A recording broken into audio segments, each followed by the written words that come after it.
So welcome to episode 11 of Twitch Tales. So we are currently in the town of Dolben Iluad, which is a very small town of wood elves that make their living harvesting, cultivating and selling prune flowers for use in potions and salves and such. And the village elder, the spiritual leader, the acolyte of Yolashti, Kaelin.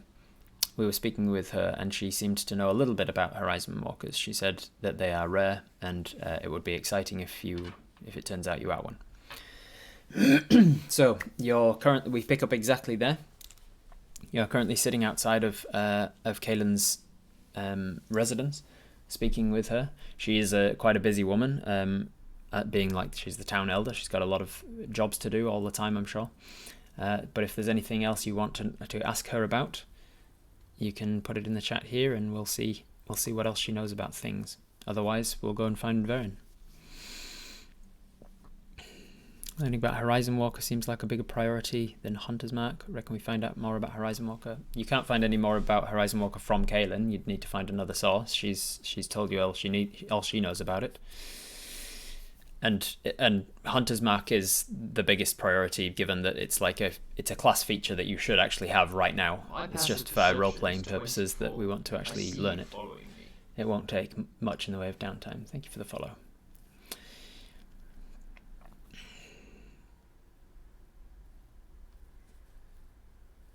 Ask her if she knows who would know more about Horizon Walker. She just suggests, as I think we did in the last one, she just suggests that you would probably have to ask historians about it, or ask people in a larger city, like libraries and acolytes to Torigma and acolytes to Fifka. Fifka and Torigma are two of the knowledge gods, and their place of worship collectively is the libraries.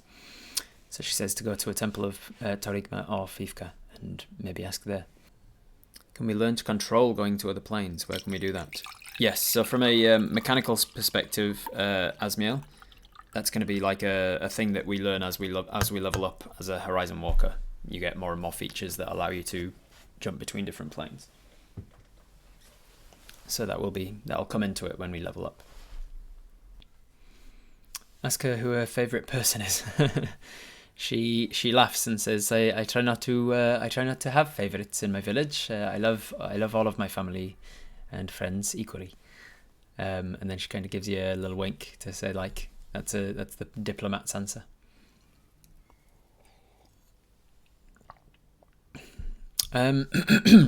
Mechanically speaking, you wouldn't know what level Verryn is. You just know that they can cast spells, so they're obviously at least level 2.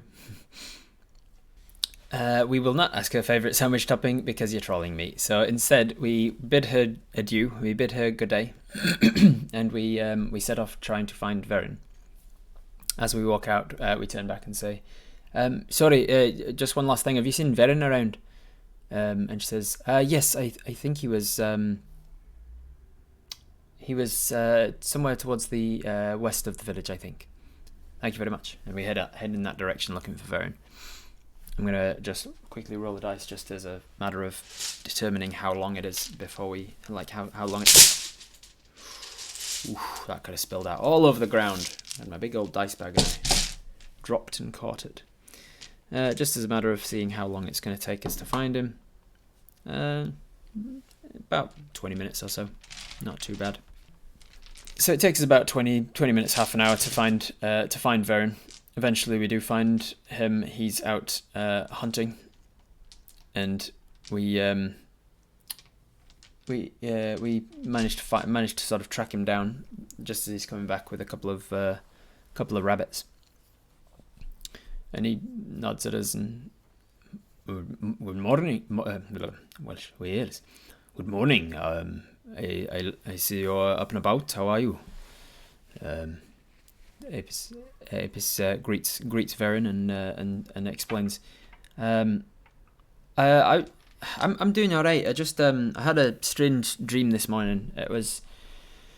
I've talked to Kaelin about it. I don't want to bore everybody about it. It's just I had a dream that I might have actually been a memory, not a dream, where learned that I was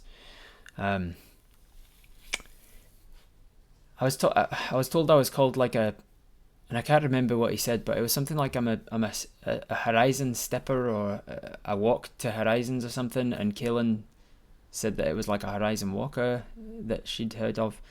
Do you happen to know anything about it? Let's see if he does. He says, "I'm sorry, no, I don't know anything about that.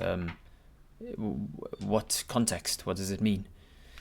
And you take a few minutes to sort of explain as best you can, recollect from what Kaelin mentioned to you. You sort of relay that to Verryn. He says, "Well, that's fascinating. I wish you the best with it. I hope it's as useful a property as it sounds like it could be, and not quite as dangerous a property as it also sounds like it could be. I'm sure you'll be able to work out more once you speak to somebody who knows about it." It's funny you should mention dreams, though. I had an interesting one myself. I was fighting that ogre again, but he had the face of the owl from the owl bear that we took down. It was very peculiar.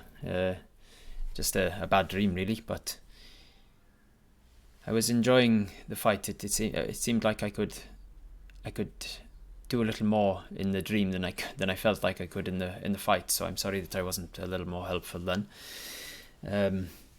And you, no, don't be silly. You took out that ogre. You got the killing blow. And he's like, I did, but if it wasn't for you and Mel, I'm not sure that we would have all been able to do that.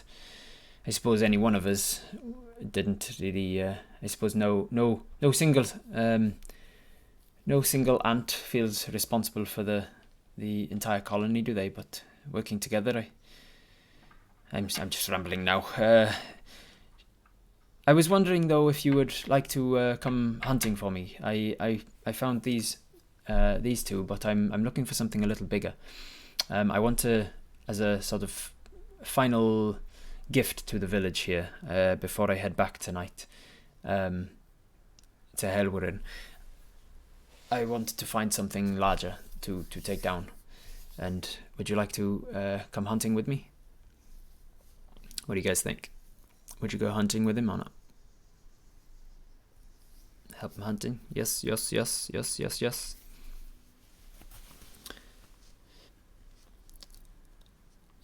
So we agree. Yes, absolutely. And he says, "Wonderful. Let's go and drop off the rabbits, and then we'll head back out immediately."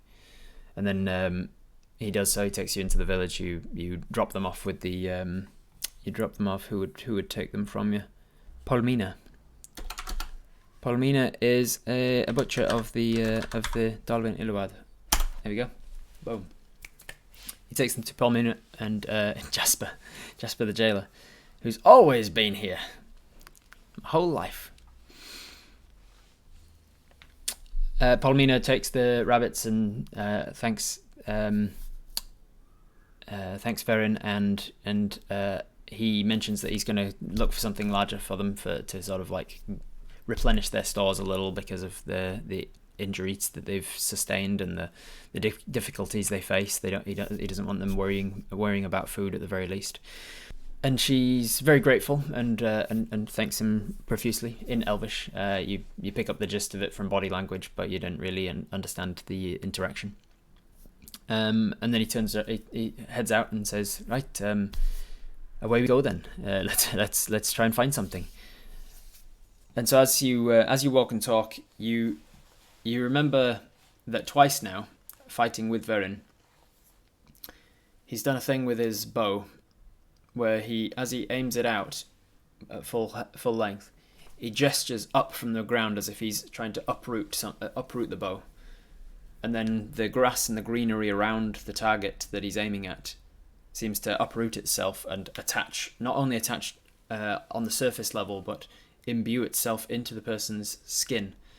And he's done it to the owlbear, and he's done it to the ogre, and then after the ogre died, he even gestured again and shot that green imbued energy in its skin, out towards another target and imbued the goblins with it as well. And while you were fighting the owlbear, the ogre, and the goblins with this effect, you notice that whenever he then hit that target with an arrow, the greenery around the skin of the wound seemed to tear itself open more and force that arrow even further inside. And so you ask him about this. You bring it up, and he says, "Yes, it's a gift that I've had for a while now. Several months ago, maybe a year or two back, maybe. No, it would have been less than a year. Maybe 10 months or so ago, I had a dream, a similar sort of dream to the one that I had this morning. But I was out hunting, and I found, actually, like the other day when we were hunting and we took down that elk and we found the 2 arrows had crossed themselves. Ultimas had shown us kindness. It was a similar sort of thing then.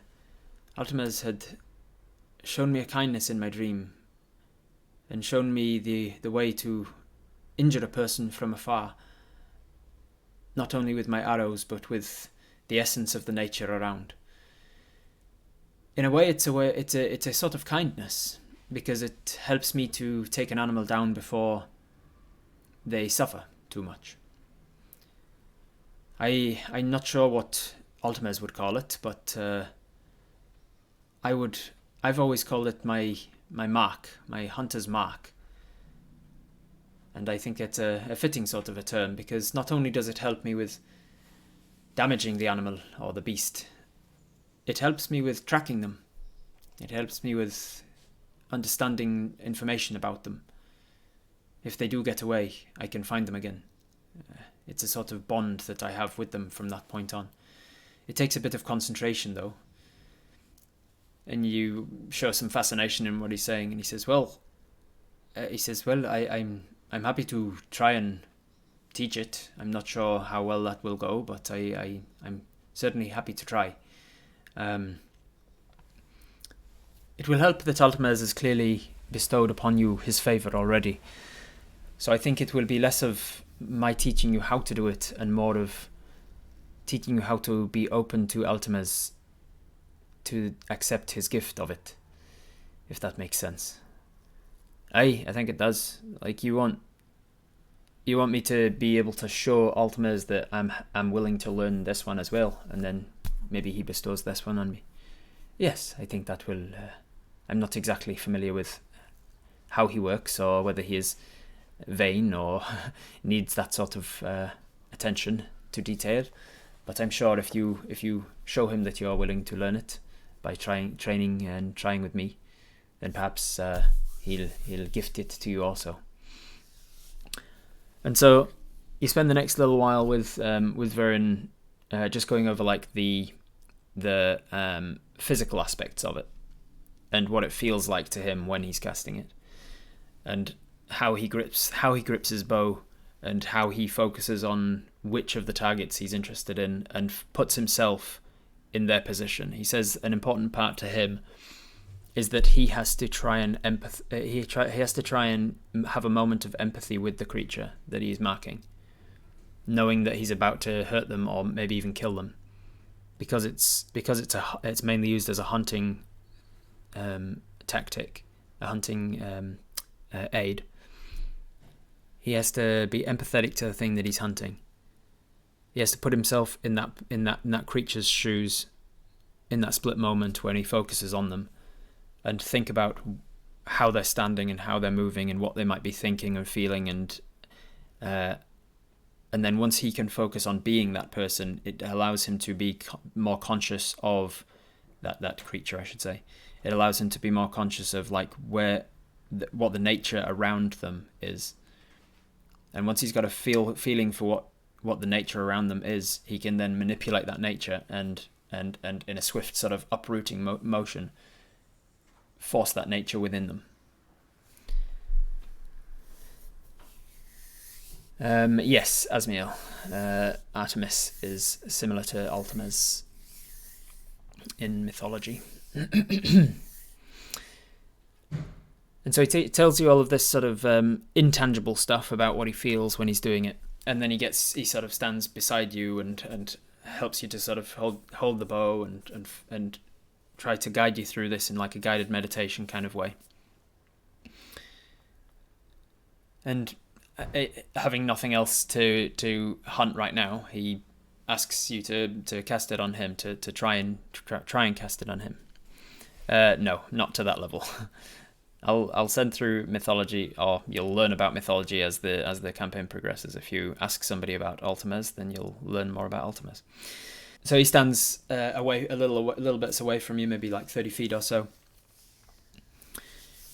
And you focus on Verryn and try and think about who Verryn is and what they might be thinking at this moment. And I am going to roll to see if we are successful. We are a ranger, so our casting ability is wisdom. We are not yet proficient in it, so it's just going to be a straight wisdom check.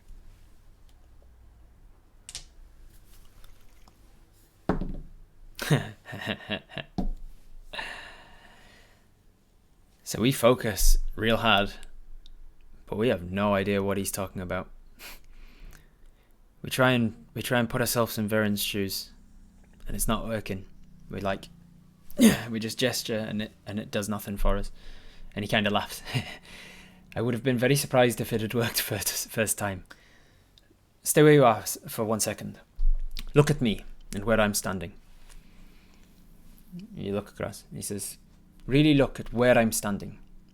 You look down at his feet. He's standing in undergrowth. He says, where am I standing? And you say, you're standing in the forest? No. You're standing in the undergrowth of the forest between two trees. It's like more detail. Lots of people are standing in the forest, or lots of creatures. Me, what separates me from any other creature that you could be focusing on? What separates me? You're an elf? No. There are many other elves in this forest. What separates me specifically right now in this moment? Especially not just me, but me in this moment. The only thing, I am the only creature that is standing where I am right now. Think about where I am. You're standing behind some gorse. You're standing in front of a patch of wild grass in which there's dandelions. Yes. More. There's an oak tree to your left. To your, what would that be, like your left shoulder, just behind. There's a sapling to your right shoulder. Probably. How old is the sapling? Well, I don't know. Think about it. Just think about. It probably like 30-year-old, like maybe 20. I don't know the ages of. It helps to know these things about the forest, about your environment, to be truly accepting of the nature. You need to understand the nature. Now, we are quite an intelligent dwarf. We aren't proficient in nature, but we are going to make a nature check. So right now, it's going to be just a straight intelligence check because of us not being proficient. So roll and add 3. That's a 21. And so we think about it. We go, okay. Look at the nature around him. Look at everything. Take it all in. Take the flowers and the vines and the weeds and the grasses and the trees and the creatures that are flying overhead and anything. Try and hear the bugs that are in around that are buzzing and chirping. And we take a second to focus. We close our eyes and focus, and we feel like we're starting to understand what he's saying. At least he's saying that in order to target a creature and to bond the nature to that creature, we need to understand what that creature's relationship is with nature right in this moment. It's in this moment that we are singling out a creature and saying that is my mark. Not this one or this one or this one. Not an entire. You could be fighting an entire family of pigs, wild pigs, but you want one of them to be your mark. That one is your mark. And so you need to be able to single them out of the entire surroundings. And so you open your eyes again and you take in all of the nature around where Verryn's standing. And he sees this sort of understanding in your face, and he nods and try and mark me. You put your hand out with the bow and you focus on that, and using that you try and empathetically put yourself in Verryn's shoes. I'm going to roll again. It's a straight wisdom check.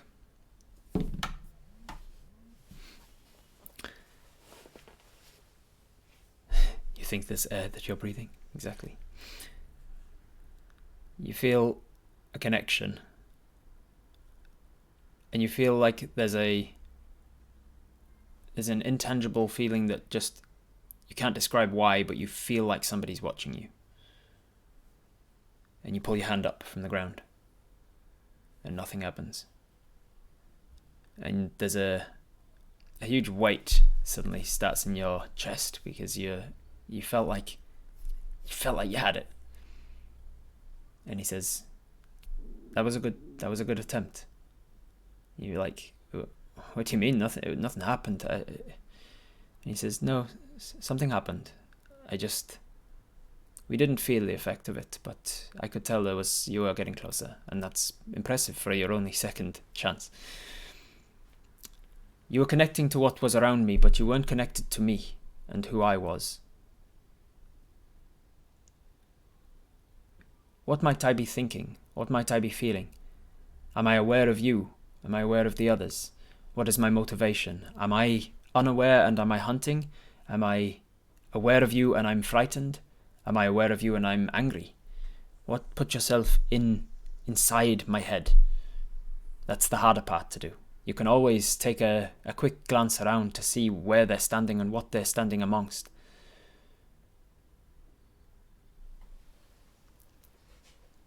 But you need to be inside of the thing that you're trying to mark. And that's the hard thing. That's what will take some time. And so you take some time. It's going to take a few hours maybe of practicing. He says, keep going as we walk and as we hunt. Look at the things that we're looking around, the animals around. It can get a lot harder when they're not humanoid, when they're not standing still. When they're moving, or when they're running, when they're fighting back, it can get a lot harder, and so it takes some practice. But you'll get there, I believe in you.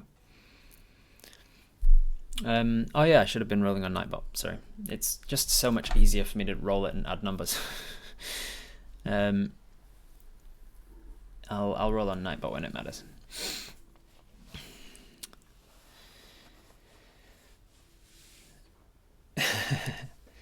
And so we hunt with him. I'm going to roll a survival check for you guys because you are good at survival. Unfortunately, that's a pretty crappy roll, but with your modifier plus double proficiency because we're in a forest. So that's 2, 4, 6, 7, 8, 9. So that was still a 9, just below average. So our hunting is not going great, but it makes sense that we're not really paying attention to the hunt as much as we are trying to focus on this new ability.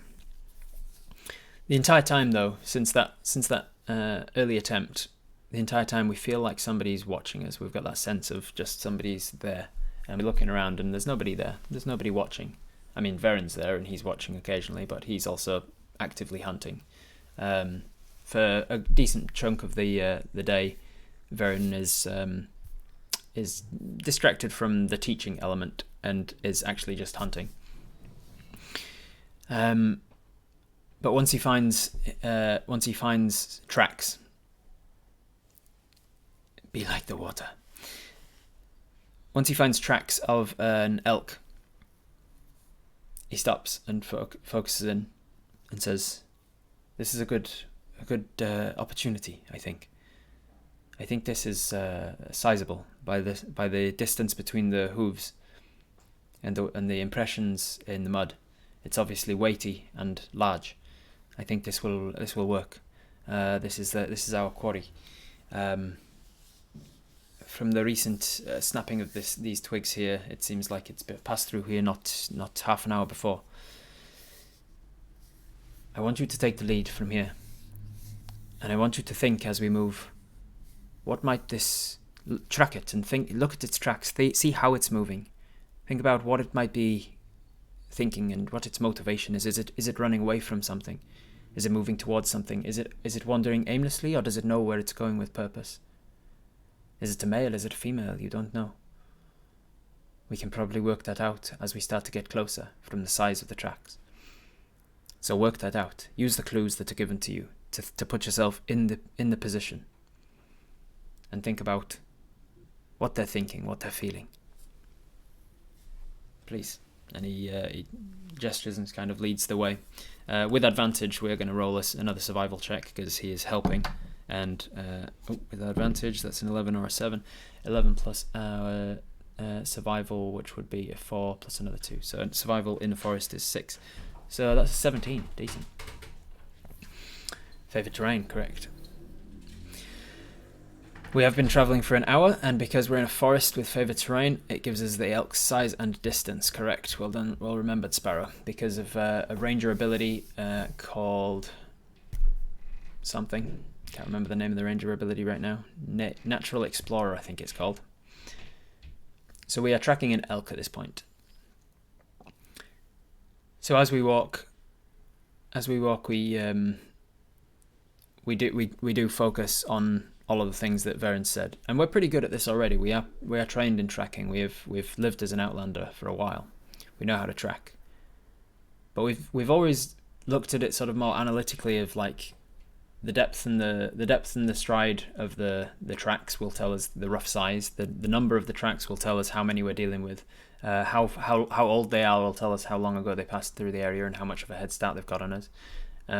All kinds of like things like that. They'll give us like analytical information about the thing that we're hunting so that we can find it and then we kill it and eat it. We've never really put ourselves in the position of like empathetically hunting an animal before, in the same way that Verryn is talking about. And so we start to think about like its motivation for the first time. We've never really considered the motivation of the animal, perhaps. So we're thinking about, is it moving away from something or towards something, or is it just moving? And we look at the tracks, and we look at the sort of the backs of the hoof prints to see if they're kicking up dirt, meaning that are they coming down with force and then kicking up dirt? Are they running? The strides seem to be at a walking, more leisurely kind of pace. Thank you, Sai. That's the ability there. While travelling for an hour or more, difficult terrain doesn't slow your group's travel, and you can't become lost, and you remain alert to danger. So we focus in on these tracks, and we learn that the animal is considered a large size. It is alone, and it passed through the area about 20 minutes ago. We also learn that it was not running away from anything. It was not fearful when it passed through this area. It was searching. It's not beelining in one direction. We see that it meanders one way or another. And listening out for the sound of water, when the water starts, when we can start to hear water, that's when the tracks start to move in a more directional manner, and we intuit from that this is a thirsty animal. This is an animal that was looking for water. It was hunting for water, and we put ourselves in that position. What would it be like to be an animal in the forest that doesn't know where the next source of water is going to be? And also, for the first time, you think about, if I was an animal, what are the predators that I could be attacked by right here? What are the predators that I could be scared of? Would I constantly be living in fear of being attacked by something around the next corner? What about if an owl bear jumped out, or a regular bear? And so you put yourself in that position and you think, and you learn all the information about this elk that you can as a ranger with your abilities. And you also learn that you're gaining on the animal. So by the time you actually get to the clearing where you can see the elk drinking from the side of the river, you already feel like you're connected to this animal. You stop and hush, and Verryn just nods and smiles, and you can feel Verryn's confidence in you just silently, wordlessly, from your shoulder. He gives you a nod of approval, and you grab your bow out. And then he whispers, "Where is it standing? Could it be the first to have stood in that position? That exact position?" And you look down at the placement of its hooves, and how one of them is just slightly on a rock and down into the mud, and another one is just next to a sort of thistly bramble, like right next to it, to the point where it might just be getting pricked if it moved just a couple of centimeters to the side. The front hoof has sunk down into the mud. Sunk down how far? Maybe about 3.5 centimeters. You're looking at specifics. How fast is the water moving in front of its face? How are its ears twitching? You see an ear twitch and you realize it's staying aware of danger. It's under a constant level of fear. Not always afraid, but constantly on edge, because at any moment it could be killed. You're empathetic to the fact that this may well be the last time that this beast gets to drink, because you're about to hunt it. It's about to give up its life so that you can continue yours, so that an entire village of elves can continue theirs. You have a moment of gratitude for it as you pull your arrow out, and you have never felt so connected to a target before, a mark. You hold your bow out, and as you hold your bow out, that feeling of being watched gets super strong. You feel like there is a presence right by your other shoulder, Verryn on this side, this other presence here. It is a powerful and very strong feeling, to the point where you would not want to look to the left, even if you could. It feels intimidating to look in the direction of this power that's to your shoulder. You also feel a warmth, as though a person is putting their arm around yours to guide your arm as you put your arm out towards it with the bow. You knock the arrow and you draw it back. Roll initiative! It's a raid! And then you thrust up, and with the greatest of ease, you see the rock under one of its feet. It sort of shifts just ever so slightly. Grass around it, the bristly brambles around one other foot. The water just flows ever so imperceptibly faster, and flecks of water come up around the mouth of this elk as it's drinking. All these things just imbue themselves into the skin of the elk around the ankles, and very quickly up into the body. We aim and fire, and the arrow strikes it right behind the ear, and before it hears the twang of the bowstring, and the ear flicks back in that direction to see, but before it can even lift its head, the arrow has gone in through the back of the head behind the ear, right through the brain, and as you witnessed before from Verryn, the skin seems to pull taut right before the arrow hits, allowing for the arrow to not get caught in any folds or any misshapen parts of the body that will send it off course. Instead, it aims true and hits directly where you want it to hit, forcing extra damage from the arrow. And as soon as it does, the elk drops, its head submerging in the water. You feel tingles all over your body as this presence dissipates beside you. And you steel yourself and cautiously glance to your left, and it's the forest as you would have expected. But you felt Ultima's presence, watching you, accepting of you. You also feel a sense of connection to the creature still. You still have a connection to where it lies. You feel like you could concentrate on where it is and just know where it is. Even if somebody moved it, you would just know. You look across the other side of the river, and from the twang of the bowstring, off took a raven. instantly you get a sense of the wind passing over your wings, what it would feel like to have the ability to fly at the first sign of danger, what it would be like to have wings that you could stretch out. You get a sense of empathy with the raven, and you just move your hand, and wordlessly, the wind rushing over the raven seems to imbue itself into the raven's feathers, and you feel like you know where that raven is as it flies off.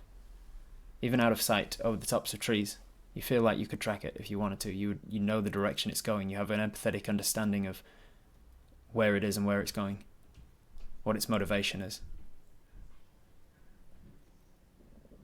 You smile to yourself and let the spell drop, and your sense of understanding of where the raven is gone.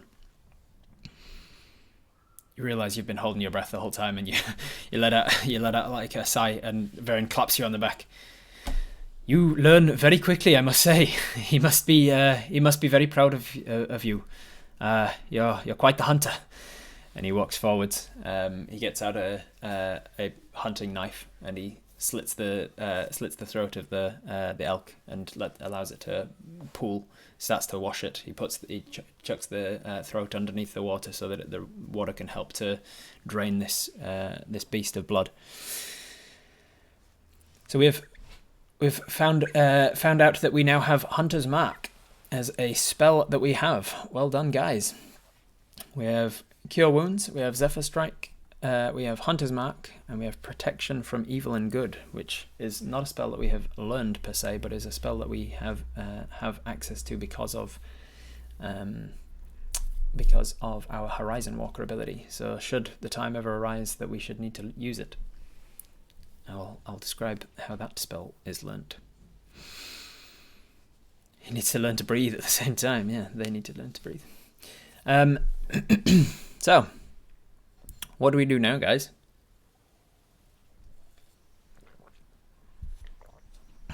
What would you like to do? We head over with Verryn, and we start to prepare this carcass for travel back to the village. They're the type of people who like to use all of the animal. They don't want to let anything go to waste, except the blood, I guess. And so once this animal is drained from the river, they cut off the skin as best they can to get to the organs. Verryn has brought with them a satchel bag specifically for carrying the organs and whatnot, and the larger chunks of meat. You're about 40, 50, 60 minutes maybe out of the village, so you know the direction. You can always take as much as you can carry and come back for the rest. So you spend the next few hours with Verryn, ferrying this elk back and forth until eventually you can carry it, and you take the rest of the carcass back to Dolbin Illawad. You give it to Polmina, who is very grateful of your abilities as hunters, and the kill that you've brought them. Will be able to feed the village for quite some time. You can carry on the 100 pounds back to your wagon. You also develop dysentery and die. Sweet ref, Piper Bird. Ask Verryn what he meant about the goblins. Why did he think the goblins' attacks were unusual? Cool, yeah. So as we are ferrying this meat back and forth, we spark up conversation with Verryn about the goblins. Why is it that you said that their attacks were unusual?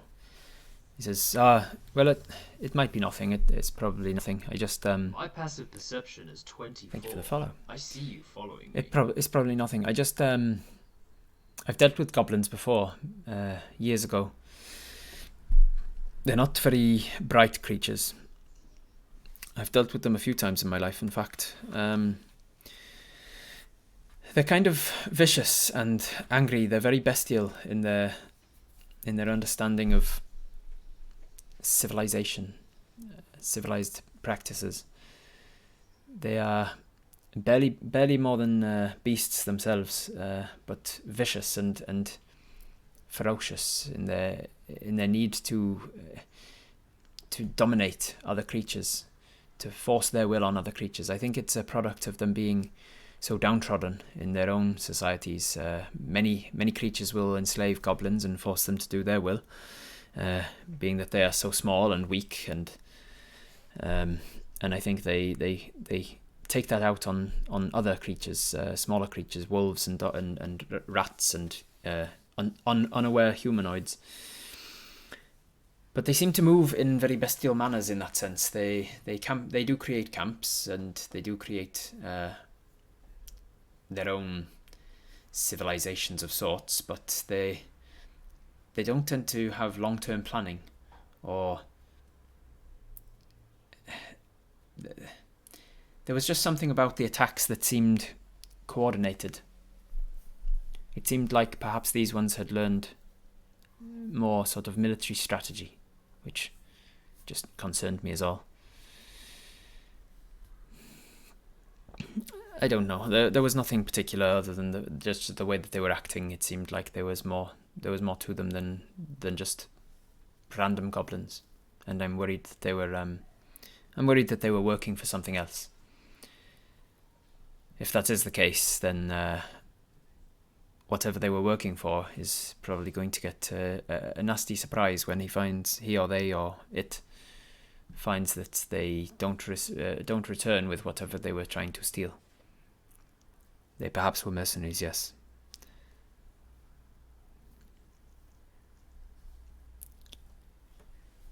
So I'm not sure what we can do about it, or whether we can. If you're interested, then if that is the case, then perhaps you could go back to the camp of theirs and wait for something to find out that they no longer live there. I don't know if there's tracks from that camp that would help you find out where they came from before that camp, I suppose. But I'm not too interested or too worried. Whatever it was that was trying to employ them is probably smart enough to know that they were employing treacherous, vicious little creatures that are likely to die in the course of duty.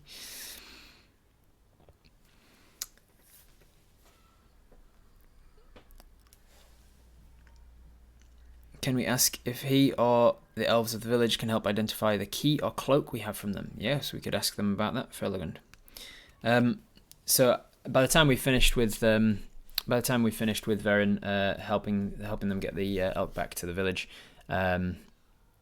he says that he has to head back to his home village now, Helveryn. And you know that Helveryn has a lady there who is an alchemist and a cook and a tinkerer called Talila. She doesn't speak very good common, but she has helped you to identify a potion that you found. So you're not sure whether that was just because she's a bit of an alchemist herself, or whether she would also have knowledge about identifying other things. But you do mention in this talk about whether they have got other benefactors or something. You mentioned that you did find, when you looted the goblin tent, you found a key, a mysterious key, and you show it to Verryn. Ow.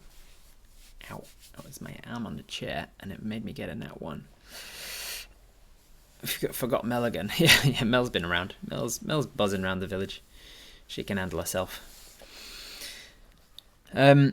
He doesn't recognise the key. He doesn't know anything about this key or why they would have a key. He says that goblins often like shiny things and metal things and trinkets, and this was probably something that they just found in the undergrowth and kept. Mel was filling up her tiny elven mug with magic honey and milk. That's right. Of course. Playing tag with the kids, yeah. Hanging around in a flower field, yes, she was probably. Planning on gradually learning Elvish? We can if we want, but it'll take time. It'll take some downtime. I think I've explained before how long Elvish would take, but I can look it up again if you guys are interested. We also mentioned that we found in the same tent, we found a nice looking cloak, which didn't seem to be damaged by by goblin manhandling. He rolled a nat 1 on his Arcana check on the key, and a nat 2 on the Arcana check on the cloak. So no, Verryn doesn't recognize either of the objects that you wanted to identify there. All right. Since a lot of people are wanting to learn Elvish, let me look up my homebrew rules for it again, and we'll give you a specific time on how long it will take. Training. Let's have a look.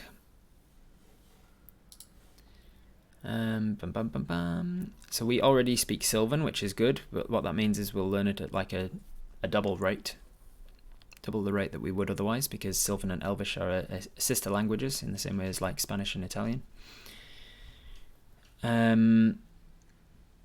So what we need, how long do we need to learn a new language? Elvish. To get basic Elvish, okay, so we need that much. That's 40 points. And to get 40 points, we need roughly 1 week of, and we'd actually need 20 points for basic. We'd be able to do that. What's our intelligence modifier? Oh, we got a +3 mod, don't we? Yeah, boy. Oh, mate. Yeah, we'd be rocking it. So if we had an amateur teaching us like solo lesson, that would get us. Elvish would get us. We'd be able to be pretty much fluent, almost fluent. So broken. I've got 3 stages to my language learning: basic, broken, and fluent. We'd be between broken and fluent in a week of training, but that's like 8 hours every day with a solo person teaching us Elvish every day. So if we wanted to take an entire week of downtime with an elf, and we paid them or persuaded them to do so and give us like an entire 7 days of 8-hour days, we would be almost fluent. Week and a half would be fluent.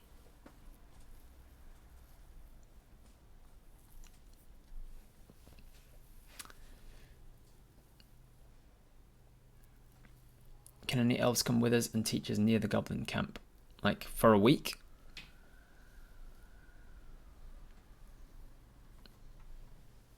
If we'd go hunting for a week with Erin, we'd go basic learning. So yeah, so divided attention is, so I've got an entire table. If there's a teacher giving us like a solo lesson for 8 hours straight, then it's one thing. But if it's a teacher teaching us with like divided attention, like they're teaching us while we're doing other things like hunting, or they're teaching multiple people at once or anything like that, then it'd take us a little bit longer. It would definitely be possible to do it gradually. Like it's one of the things that you can just work towards. I've got a point-based system. So for instance, Elvish is to learn basic Elvish takes 40 points. To learn broken Elvish takes 80 points, and to learn fluent Elvish takes 160 points. Each hour that you try to learn something is 1 point if you succeed on intelligence checks and stuff for the hour. And it's modified by how good the teacher is and how long you've been doing it, a whole bunch of things. It's a complicated system I'm not going to get into on stream, but I've got a whole bunch of systems for it. So if we wanted to work on it, if we said like we're going to spend an hour learning Elvish, then I would mark off that we've got another hour towards it, kind of thing, and I'd work it all out behind the screen so I don't bore you with maths.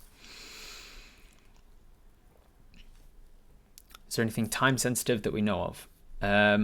Probably the only time sensitive thing is getting a message back to Shadridge somehow or another, whether that's us or somebody else. Somebody needs to get back to Shadridge to tell them about like the fact that we've dealt with the goblins, because we left Shadridge several days ago, telling them, I'm going to go deal with the goblins, I'll let you know when it's done, and we never let them know that it's when it's done.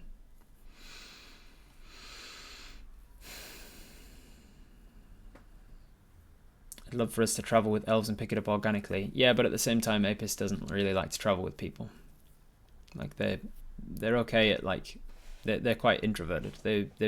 I would feel that it seems in my understanding of Apis, I would imagine that their social battery is kind of running out at this point. They've been around people for a while now.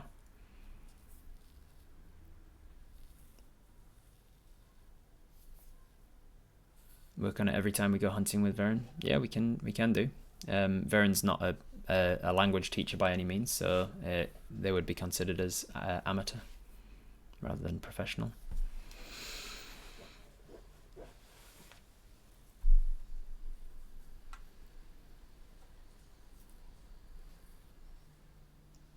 I'd like Talila to come with us to the goblin camp and teach us Elvish.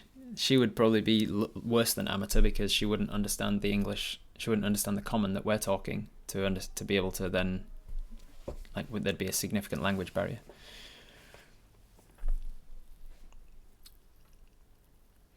Since Verryn's going back to Helwyn, could he teach us on the way back? Are we going to go back to Helwyn with him? It's only a couple of hours walk, but that can be a couple of hours towards it. Talila's not going to leave for a week. She's not a hunter. She's an alchemist and a cook and a tinkerer. Could Mel take a message? Yep, theoretically Mel could take a message for us. We're just splitting the party at that point. Happy Thanksgiving, Mudhole. Sup, Groovy? Well, now you're watching me DM on Twitch as well. Apis is, Mel is a lot faster, yeah. She'd be able to take the message back to Shadridge a lot quicker than we would, provided she makes it and doesn't get eaten or killed by the monsters of the forest. Mel could take a letter, fly up high, avoid the forest and any threats, yep. Encountering threats of the air instead of the threats of the forest. Do the elves have a shop or stuff we can shop for before leaving? Potions. They definitely have potions and poisons and things. They have an alchemist. What is his name? Delwar. Delwar is the head apothecarist of this village and a potion maker. So Delbin Iluar does have Delwar. He's a head apothecarist. He's a potion maker. He's just been given a lot of prin flowers because of the very successful harvest. So he should be able to be making potions at the moment. And so he may be able to give us some potions or salves or something. Or sell us some potions and salves. That is how they earn their living. That's the economy of this town, is based on the prim flowers. There's no point going backwards. There's nothing to do in Shadridge, question mark? You won't know if there's nothing to do in Shadridge until you get there. Can anybody give us some Elvish books we can learn from? Might be more appropriate for Apis' character. Correct. You can ask for an Elvish book. There's plenty of books in this Elvish town, but if it's not a book on language, you're not really going to learn much from it.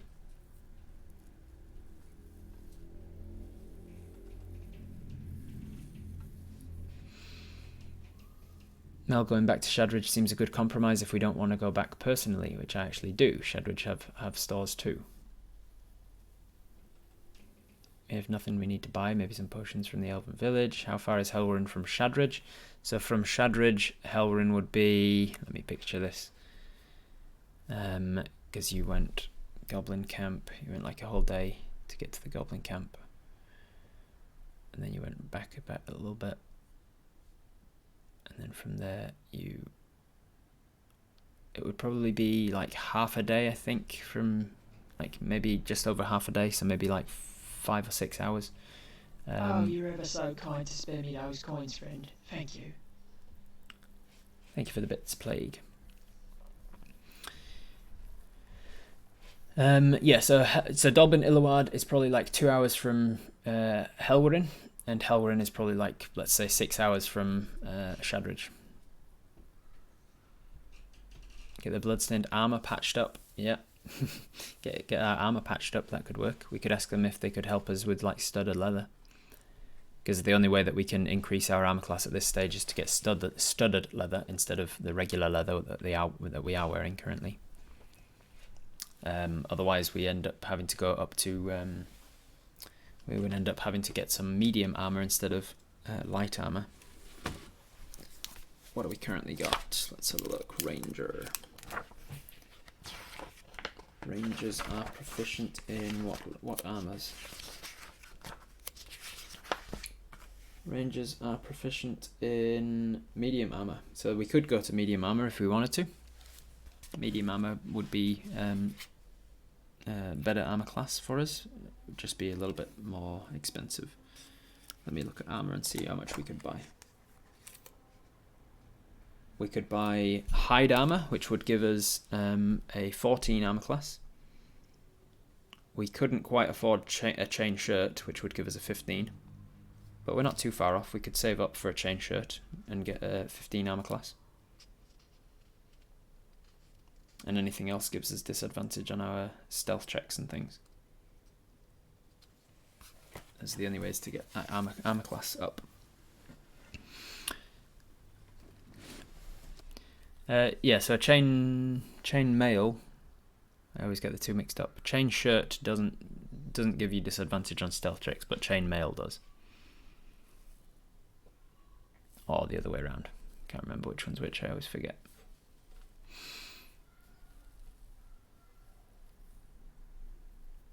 Let's see if we can get some rewards for our efforts on the harvest. Yeah, I imagine that they'd be happy to reward your effort. At the same time, potions are very expensive and very difficult to make, so they can't give you a whole bunch of them, but they might give you one. And then might sell you some at mates rates or something if you wanted to buy another. Is the distance between the towns short enough that we could safely send Mel from Helver into Shadridge with a letter without having to fear for her safety too much? Helver into Shadridge. So for you, it would take 6 hours. So for her, it would take probably like 3 or 4. So yeah, 3 or 4 hours flying in the wilderness is dangerous, but not so dangerous that we would be terrified for her. She can handle herself to a certain extent, especially now she's level 3. Verryn's trap wasn't on the outskirts of Shadridge, no, because that would have not been in the forest anymore. Shadridge isn't on the forest edge. Well, I suppose it's kind of close to the forest edge. Like, what's-his-face's farm was on the forest edge. Jack Creed's farm. But Jack Creed was an hour's walk from Shadridge proper. Verryn's trap was close to the edge of the forest, so but like north of Jack Creed's farm by quite a bit. We ask Verryn if he can send a message to Shadridge, then we go back and get some potions from Dolbin. Sure, okay, we can do that. It seems like we've got a lot of different dissenting options about what to do in regards to Shadridge. So I'm going to put up a poll, and we're gonna vote on it with a poll. We go back ourselves. We send Mel. We get one of the elves to send a message, or we don't go back at all. Is there any other option I'm forgetting here? There is a magical messaging method. It's a 3rd level spell called Sending. But rangers don't have access to it, and we certainly don't have 3rd level spells yet. It's quite rare to have like a wizard or something just sitting around in a tiny little hunting village. So it would be very surprising if any of them had Sending. You've got let's say 3 minutes. Oof, we haven't got a majority. Well, we've got a majority, but not a. What's the word? We haven't got over 50%. So what to do about Shadridge? The poll came back, and we have 46% of the voters say we are going to go back ourselves. 38% said send word through the elves, and only 12% said to send Mel. So we choose to go back. We choose to go back to Shadridge ourselves to let them know of what's happening, what has happened, and what is happening. I've kept a track of the days. I just haven't got it written in my notes. Like, I know how many days it's taken to do things. I just didn't have it on hand. Because I know when we started, and I know when the full moon is. There was like a day or two of skipping downtime because it was like the full moon was coming up in 2 days' time. I can't remember. I'll have to check it between sessions. I think we've been away from Shadridge for about a week, just over a week, I think.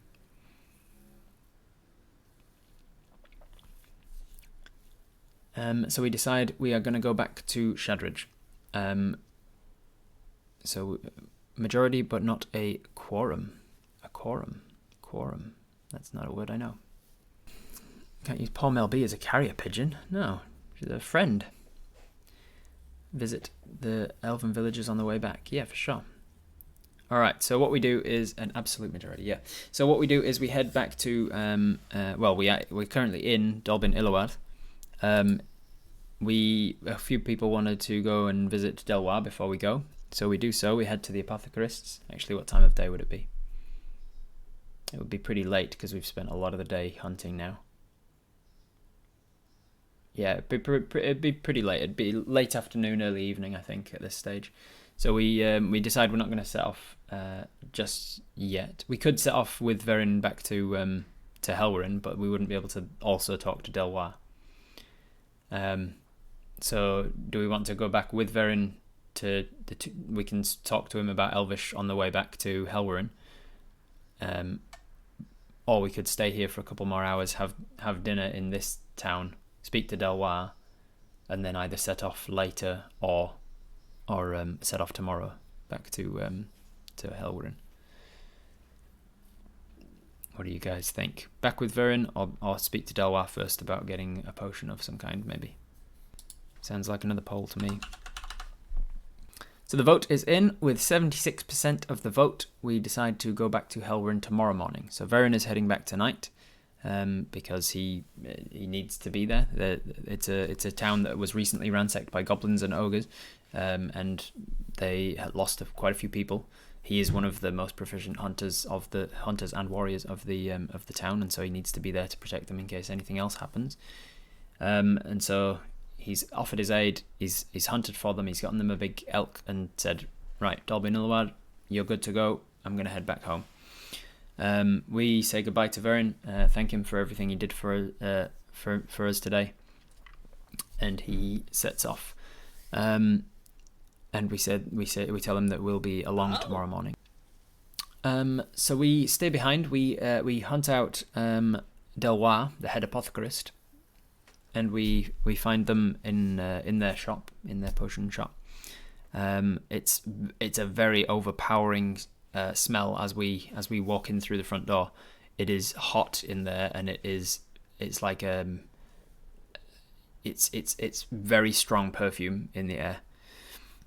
We go into Delwar's place and it stinks. It's really overpowering smell, and you can tell immediately why, because on every surface that you can see in here, there's like a large counter that runs around all three of the walls. There are bubbling mixtures, all just spewing their steam out into the air, out into the room, which just coalesces.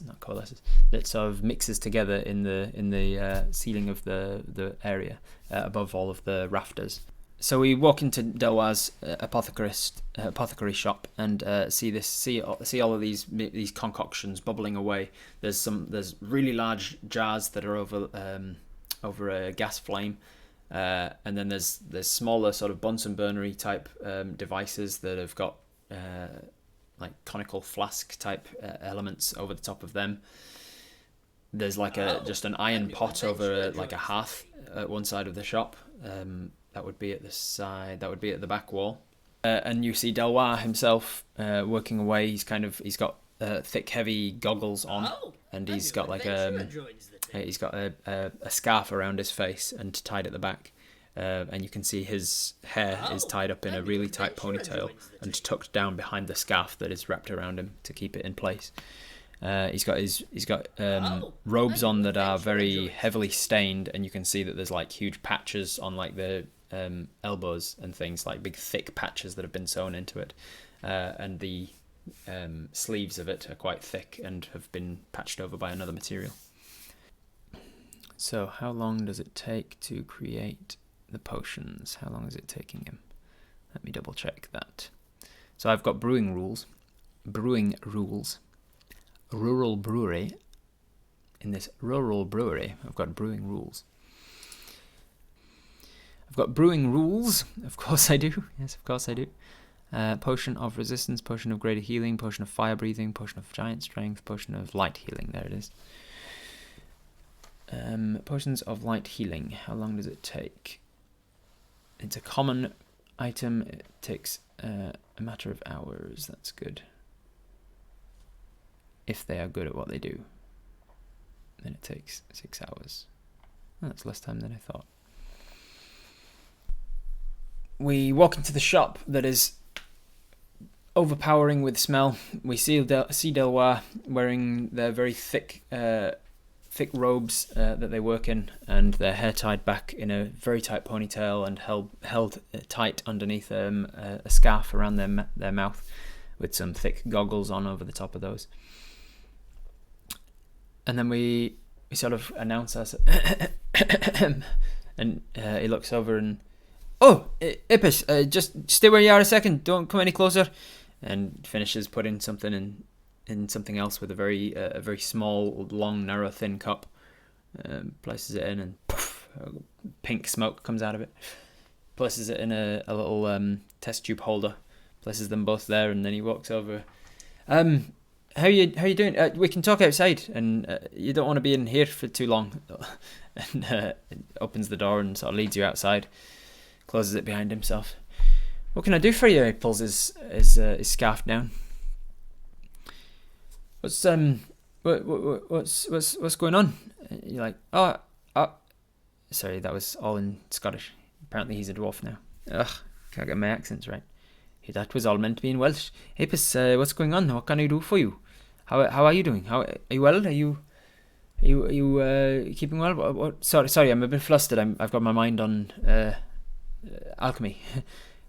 Oh, no problem. Don't let me distract you. I just wanted to chat about how it's all going with the prim flowers and things. Delwa was a rambler, yes. What exactly did those who wanted to speak to Delwa? Now is your chance. What do you want to speak to him about? You've approached the NPC and clicked talk, and now the choices are coming up. The conversation topics are coming up. Infinite of them.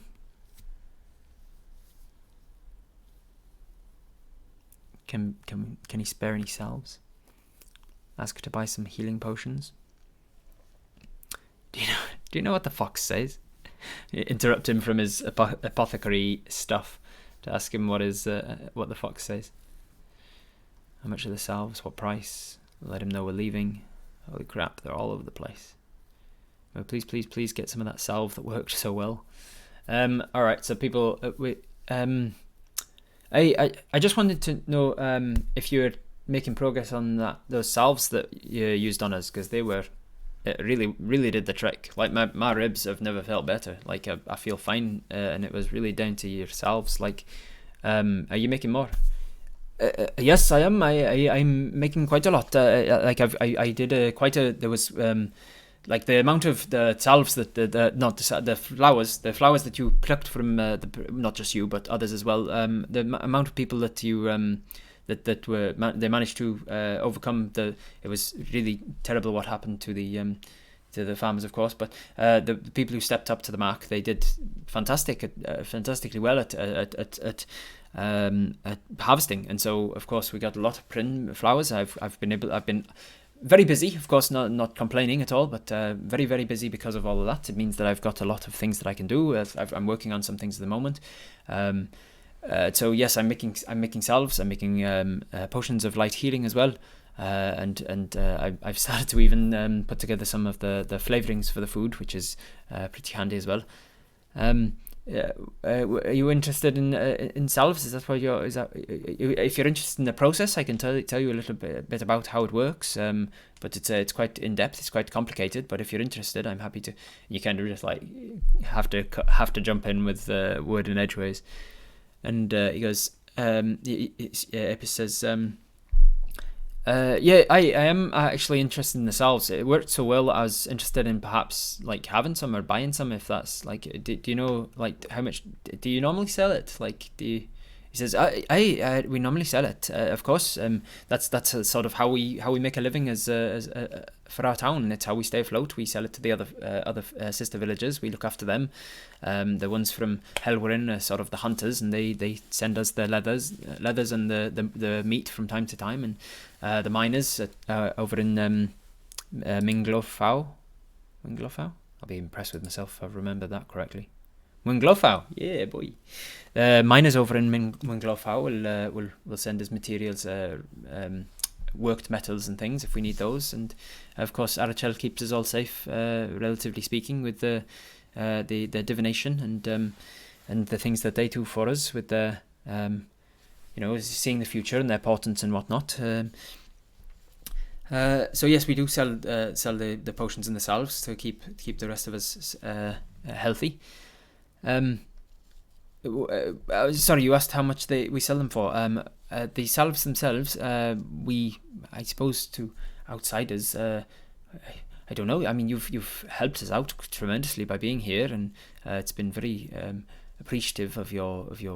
It's been great and beneficial to have you here. So I imagine I would be able to get away with selling you a pot for 10 gold pieces. That's a little less than I would normally sell them for, but it's also friends rates because of all that you've done for us, really. I could sell you more than one pot, but unfortunately I'd have to increase the price of subsequent pots, just because we don't want to lose out on having some. The salves take a little longer to create. It'll be another day or two before I've got some salves to spend. But I have actually some potions on the way already. I've got the first batch of healing potions should be coming in now. In about an hour or two. I should have it before the feast tonight. So if you're interested in buying potions as well, I could sell you a healing potion. It's 20 gold pieces for you. And those I could sell all of them at the same sort of price. If you bought more than one, perhaps I could even make some sort of a discount on it.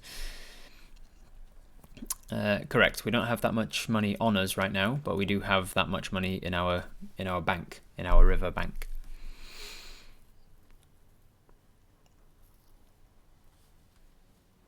Winglofau, couldn't remember the life how to spell this one. Yeah, it's a tough one, is that one? They totally not insulted somebody who helped a lot. What do you mean, Asmiel? Who's insulted? Flavor, yeah, spices for cooking would be wasted on us. Would you be interested in some Mel B poison, perhaps? Freaking mates rates 5,000 gold pieces. Hey, if you look at how much a healing potion's meant to be in the player's handbook, you'll see that 20 gold pieces is a hefty discount. Wait, you said 10 bronze to a silver, 10 silver to a gold. Yeah, that's right. We've got barely enough for one pot of salve. We have, not quite enough for one. No, we don't even have half as much as one pot of gold. Well, just over half as much for one pot of salve.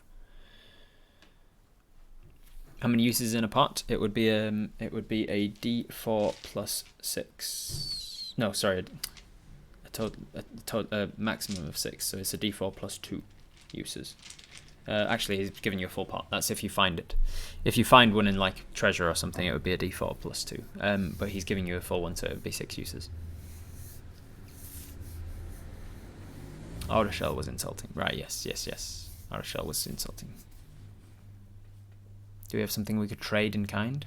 We could trade our services if we wanted to stick around and do some more hunting for them. We could do that.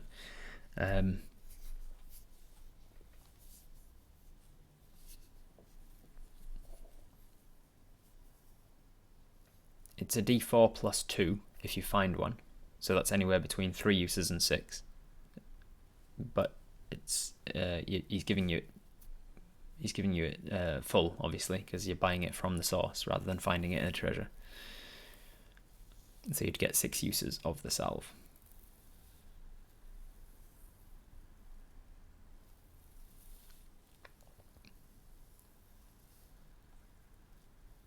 And the salve, remember, is not the same as a healing potion. It's useful for like healing things that are ongoing, lasting effects or lingering injuries, as I call them.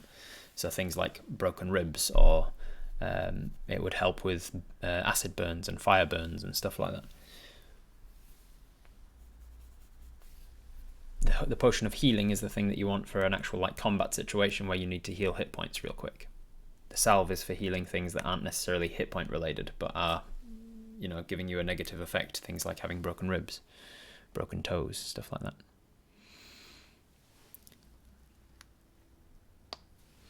Let's stick to our plan to go to Shadridge, come back later to buy some after we got some money out of our river bank.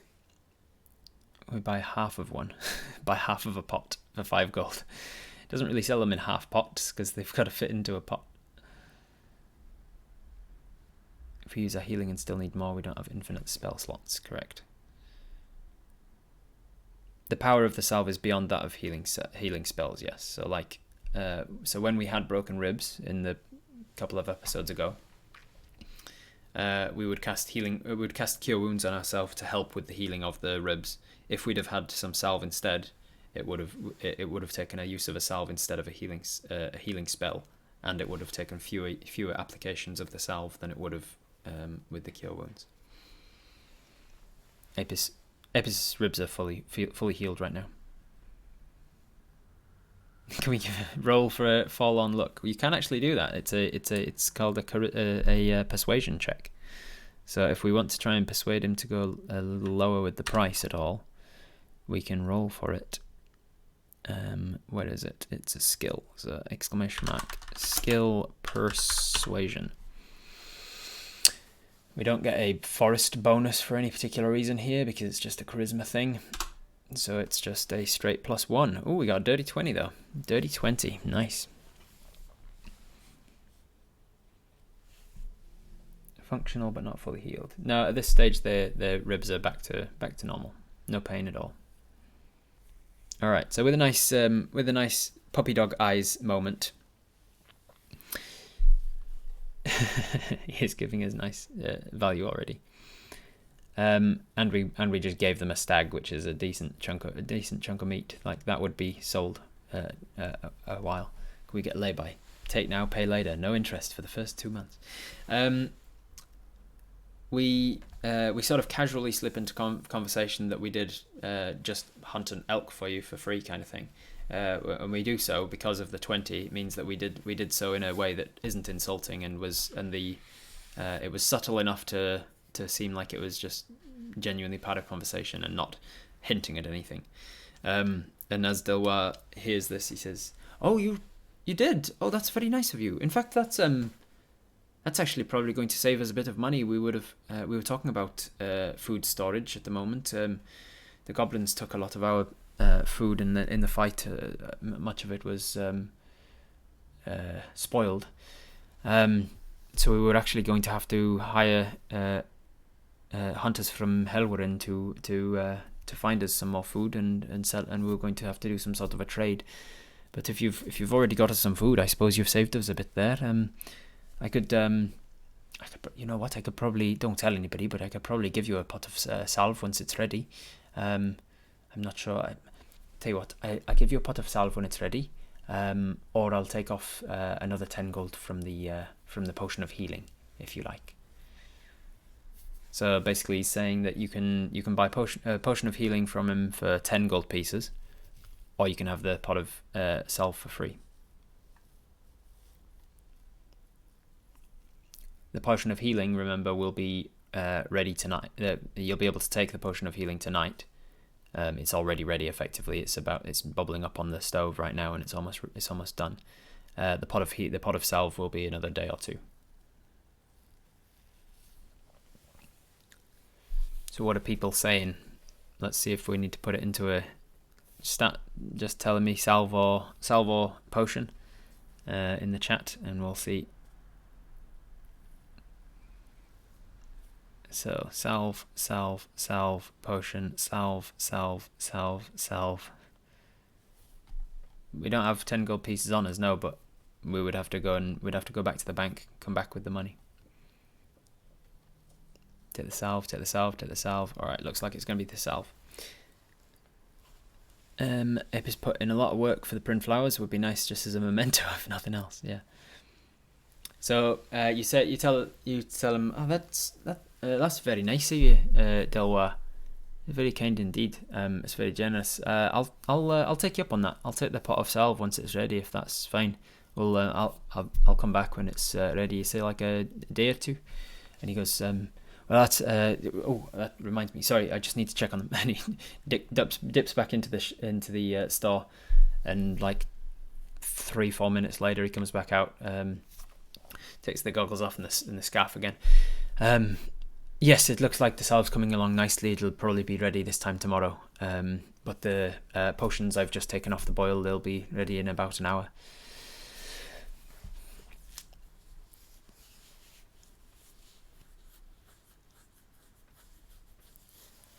Doesn't matter if it's ready if we can't get it. Yep, the potion's ready, but we won't be able to get it anyway because we can't pay for it.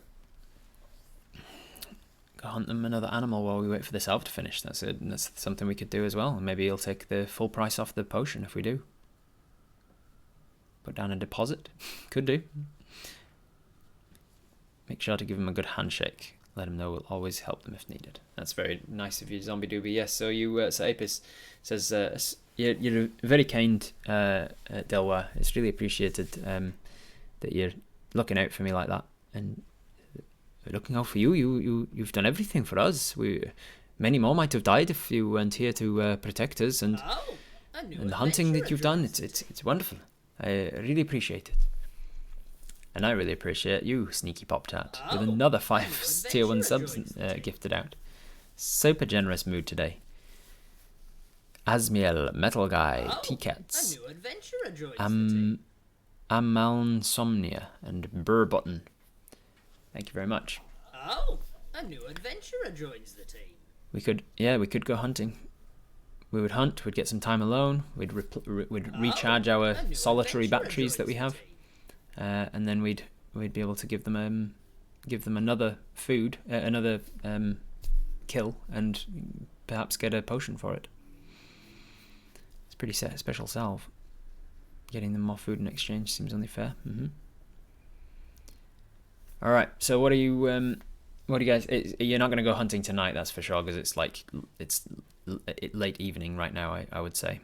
To the time it would take to go out and hunt something, it would be late into the night, and we'd be too tired. We'd risk getting exhaustion and things. We can train our bee dance language with Mel. That's right.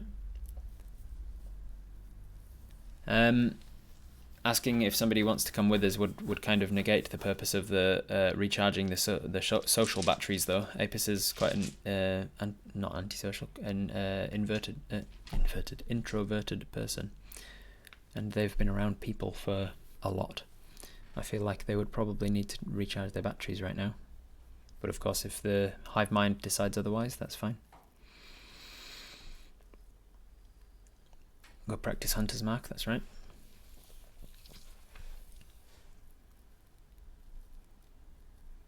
Yeah, we can always come back with part of what we kill and ask for assistance to carry the rest back. If we kill something large, we can always just go out and kill small things. Hunt squirrels and rabbits and birds for them if we want. Camping and practicing and recharging. Ajo would be climbing the walls by now. Yeah. Alright, so we have spoken to Delwar. Is there anything else anybody wants to ask Delwar about, or talk to Delwar about, or ask Delwar for? Anything that you need from Delwar? Otherwise, he's got to get back to work finishing these potions and things that he's working on. Ask him about Horizon Walker. He says, right, I really should be getting back in there before things start to bubble over without me. And you say, yeah, just one more thing. Horizon Stepper or Horizon Walker, does that mean anything to you? I'm going to see if it does. It says, no, I'm sorry. Should it? No, never mind. And you don't recognize this, do you? And you just quickly whip out the cloak. It's a cloak of some kind? What do you mean? The goblins had it, and it was treated obviously much nicer than you'd expect a goblin to treat their items. Oh, it's magical, that's for sure. He looks at it and goes, yeah, it's magical. It's definitely got there's a certain tension you can tell when fibers and fabrics are magic. They're harder to break, harder to tear. It's probably why it's in such good nick. I don't think the goblins would have treated it right. It just happens to be better at handling itself. I'm not sure what exactly it does though. And he hands it back to you. I don't know what it does, but perhaps who would know in town?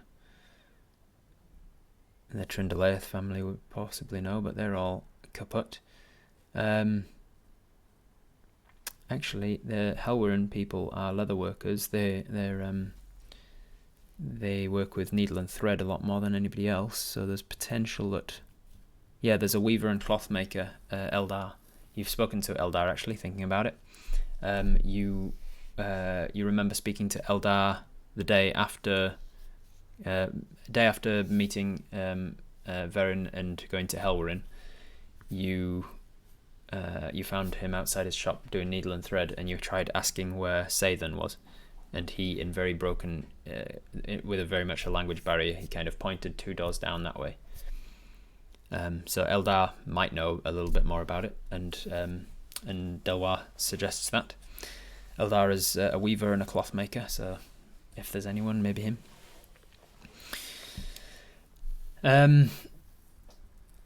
And then you say, oh, well, it's good to know that it's magical. That's quite a find then. Whatever it is, I'm sure it's something. And you stuff it back in your bag. Piebald, yeah, he's Piebald fella is Eldar. What else? Anything else that you wanted to ask him or talk about before he gets back to work? Ask for a souvenir of one of the unusable flowers if you have one. Yeah, absolutely. You can do that. I'll say that you would have it from. Yeah, no, Delwar would have them because he would be given everything, and then it would be his job to try and work out which ones are usable and not. He says he laughs and says, "Yeah, of course." He goes and comes back, and he's got a little vial, and inside it is a couple of the petals of the prin flowers that are unusable for reasons that he doesn't go into. He just hands you a little vial with a couple of the prin flower petals in them. Says, right, I really have to be going now, but I'll see you at the feast later, I suppose. And he heads back in.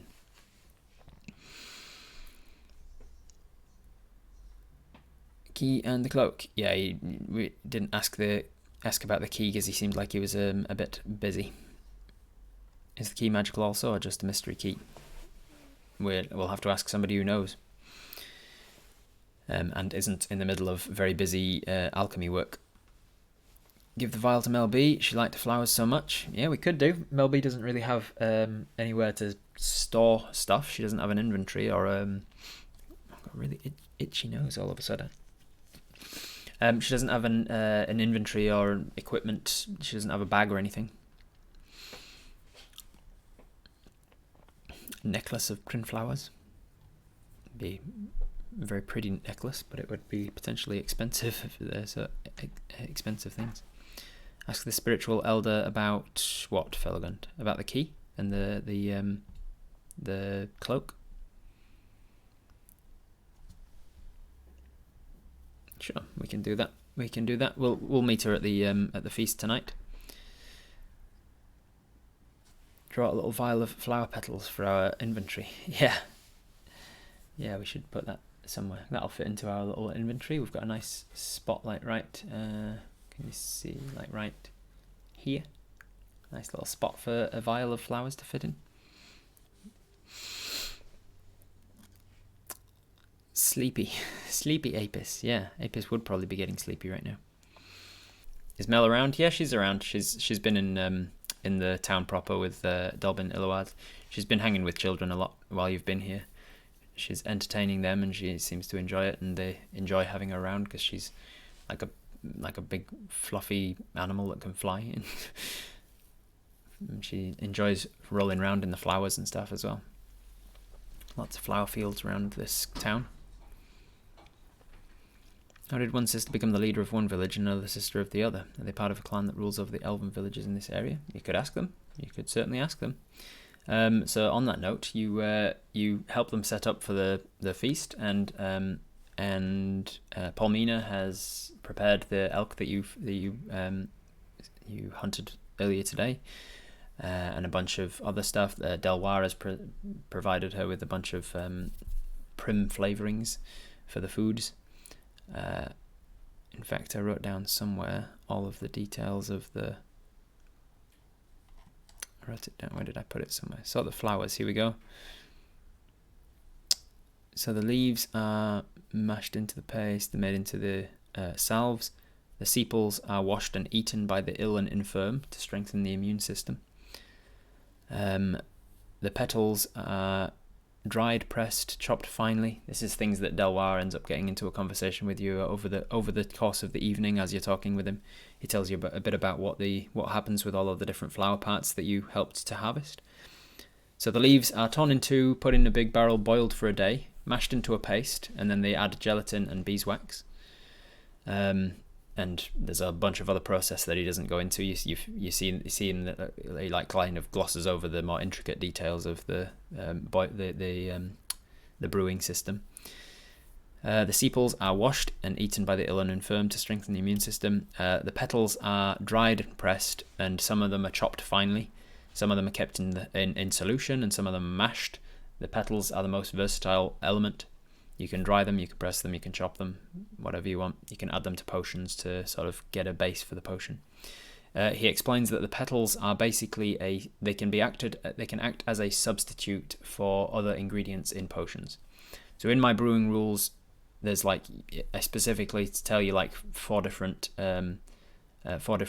plant materials that you need for any particular potion, and if you can't find one of them, you can substitute it in with some prim petals.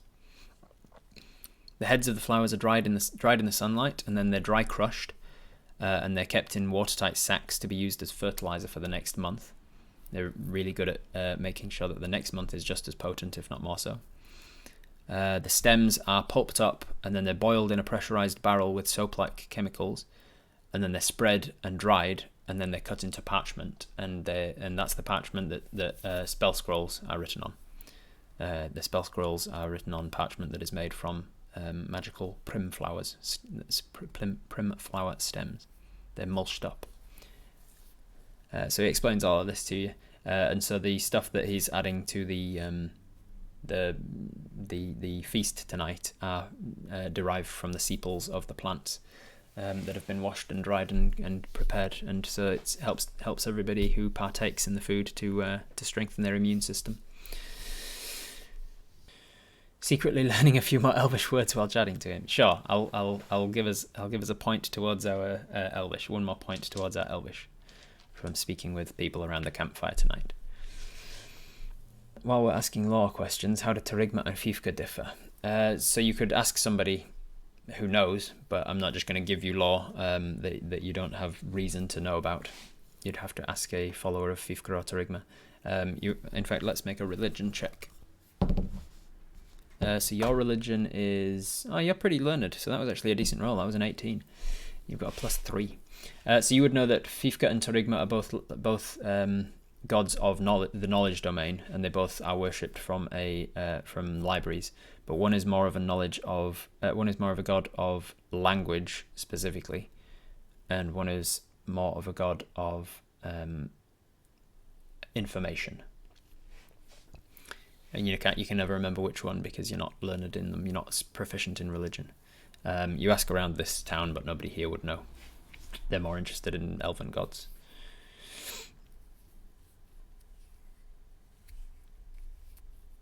So you are learning a little bit about Elvish on the way. You've got a point towards it there. In fact, 2 points towards it, because every time you learn a point, every time you get a point, you get 2 points because of your proficiency with Sylvan already.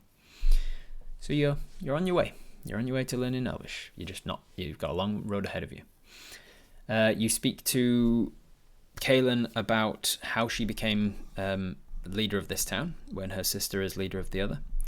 And she says that she married a gentleman who lived in this town and moved here. And then they grew up. He died. He got an illness known as Kretzen's throat, which made him bedridden and mute. And unfortunately, he passed away about 10, 20 years ago, something like that, and she hasn't remarried. She's had no reason. She's had no desire to. But she stayed in the village, and she was elected as village elder and head spiritual leader. Not necessarily elder, village spiritual leader, because she's not necessarily the oldest in the village. And she has just stayed. Do some elvish drinking games. Yeah, man. Let's see if we've got any elvish drinking games. Oops. Yeah. All right. So we do pretty well at elvish drinking games because that was a Constitution saving throw, and we got our cons. Oh, we've got proficiency against. We have resistance to poison damage as well, and proficiency against poison saves. Sorry, advantage against poison saves. So that was even better. That was a 17 on our con save. So we drink a couple of elves under the table tonight. We have a good time, and we probably turn around a few preconceived notions of dwarves. We've noticed in a couple of the elvish villages that we've been to, we've noticed some resistance, some hesitation, some there's a word I'm looking for that's not hesitation, some reluctance to interact with us, based on our appearance and our species. Elves can be quite uppity and look down their nose at people. So a number of them have been very welcoming. Verryn's shown you none of that. But a few of the others, some of the unnamed people in the village have been a little standoffish. But seemingly that now we've stuck around and we've proven our worth to them. We've shown that we can hunt as well as them, and we can drink as well as them, and we can pick flowers as well as them. We might have done some good, long-lasting. We might have done some good for dwarven elvish relations in this particular village, anyway. Did you include learning flower parts during training into our learning total? Learning flower parts during yeah, true. We did learn flower parts and we also learned the words the words needed for activating our rope of climbing and things, our rope of command. So I'll give us another couple of points for that. Let me write this down or I'll start to forget it. Let me put it on my to-do list. I'll write it here. What I gotta do. Elvish. Apis, Elvish, and it would be I'll say an hour from tonight, just like talking to people and learning about this is a fork, this is a fire, this is some meat. Learning words like that. Hour from tonight, that's 2 points. An hour from let me check my brewing. Not my brewing, my training, I mean. Because we first have to make an intelligence check, don't we? Because when we're getting drunk, it might not be super useful. No, thankfully we're intelligent enough with a +3 that it negates any of the negatives. So if any hour that we spend learning is a successful hour, which is useful. So 2 points from tonight, 2 points from the other night when we were doing the flower stuff, and I'll give us another 2 points just from the time that we've spent around people. So we're already 6 points towards Elvish. And we need to get 40 before we are broken. Before we have basic, sorry, not broken. Basic Elvish. And that's like knowing enough words to be like, we can't make sentences, we can't even make semblance of sentences. We just know a lot of nouns. So we can point to things and say a noun, and then point to another thing and say another word, and then like that might help. So yeah, once you get to basic, you can be like, now I can start to tell you like odd words that you pick out when somebody is speaking Elvish. Once you get to broken, you can hold a conversation, but you're never going to convince somebody that you are actually Elvish or anything. And then once you get to fluent, you're fluent.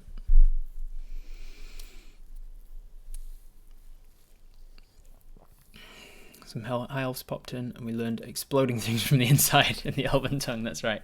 Yeah, they taught us all about high elf etiquette. Closing in on morning without any sleep. God damn, Oakleaf, go to sleep. It's not good. Gotta get to Sigh as well. Get to sleep. You can always watch the video on demand after the fact. Kretzen's throat, yeah, but with an S, not a Z. Kretzen's throat. some wariness towards us, that's right. Drinking some blocks under the table, yeah. Diverted attention hours, yes they are, but I looked it up on the table, and our intelligence modifier is high enough to negate the issue of the diverted attention for single hours anyway. Yeah, you find it becomes more of an issue if you're taking an average of an entire week. Where are we? At some point, Apis needs to meet one of Bob's relatives, witness them exploding a creature. Yeah, I'm not sure that we're in the same world, so they're never going to meet, probably. I mean, Apis is a planewalker. Maybe he'll accidentally find himself in Azerim. Will accidentally find themselves in Azerim at some point, just by like walking through a portal, planewalking. We're a dwarf. Doubt we could convince anyone who could see us that we're elves anyway. Yeah, but if you can't hear them, or if you've got disguised self or something, you can pass yourself as an elf if you can speak elvish. Yeah, pick up basic vocabulary, and then phrases, and then building grammar. That's right. So that's basically the 3 stages of this. So we have a good evening with these guys. The next morning, we wake up fully rested, back to full hit points and everything. Not that I think we lost any yesterday. We have a long rest. No further dreams. We wake up with a bit of a hangover. Not too bad a hangover, because it was elvish wine that we were drinking, not dwarven whiskey. So it's not like they've got the strong stuff we're used to. But our heads throbbing a little bit as we wake up and start to decide what to do for the day. We can leave for Helwerin. We can go hunting for one more day here, like spend one more day in this village, go hunting, get them some stuff, get a potion and a salve. If we hunt enough, we can get a potion and a salve, and then go to Helwerin tomorrow, or late tonight maybe. Kaelin's husband's name. Okay. Let me find that. I don't remember that off the top of my head. Talith. Talyth. Talith. So what do you want to do on today? You did decide that was like when you're going back to the first poll was with when you're going back to Helwerin, Asmiel. But new information has arisen since then, namely that the salve won't be done until tonight.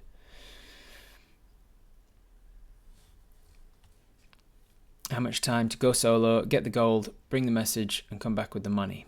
How much time it would take to do all of that? So to get your gold, about 3 hours. If you went from there to Shadridge, it'd take another about 5 hours from there. So about 8 hours. That would be a full day of get your gold and get to Shadridge. And then you could return. That's another 8 hours. So you could theoretically do that in a day. You'd just be risking exhaustion.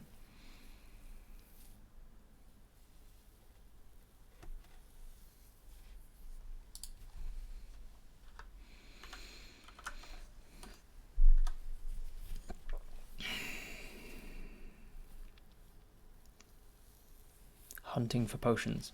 Going hunting in order to get given potions in return for hunting. You're not hunting for potions. I'm hunting potions. Be very, very quiet. Hunting this morning for more food for them. Personally, I think that would be just for the salve, but if they're willing to give us more potions too, I won't object. Get the salves and then head off for Helwerin after the potion, after we've got the potion and salve. Hunt alone. Spend all day hunting alone. That would help us to recharge some batteries. Get the salve tonight. This is a recently sacked town, correct? The hunting would help out the community. Exactly. That's exactly what why they would be willing to give us some potions for free. A potion for free, if we did so. The only Kyo. Because helping them out with hunting would be very useful. Hunting as well, hunting as well, hunting as well. Lots of people saying hunting. Hunting. I just want to deliver that message to have this one done. We'll get there, Asmiel, I'm sure. Sorry about your loss. Can we hunt food? Alright, let's go hunting with Mel then. Seems like most people are agreed. Combine message and gold and hunting and come back after 2 days. We could do that, Si. That would still be hunting, so would everybody who voted hunting be okay with that? What do we think?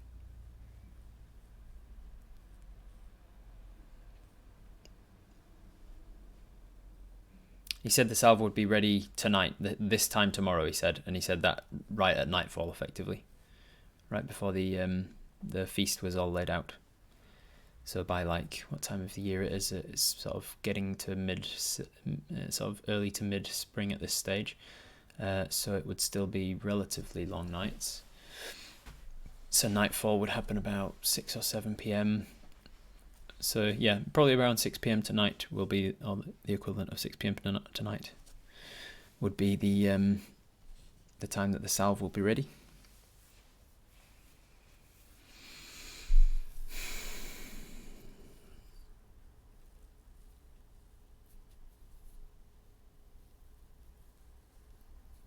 We're hunting. We're definitely going hunting.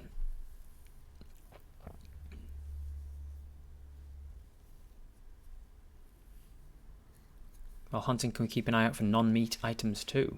Sure can, Ajo. What sort of things are you thinking you'll find in a forest?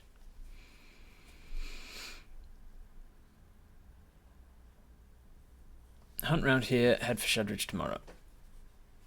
Kinda does seem like it's much more... I think, Asmiel, I think if you could see the map as I see it, you'd see that it's kind of... It seems like a long way around, back and forth. Like hunting around here and then going to Shedridge, keeping them separate.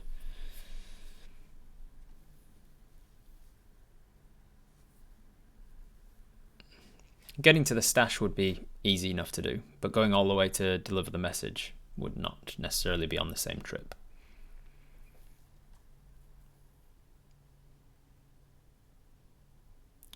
Mushrooms and berries. Oh, you mean right. You mean still food items, but not meat items. So mushrooms and berries and things. Yeah, for sure. Foraging. So we can hunt and forage.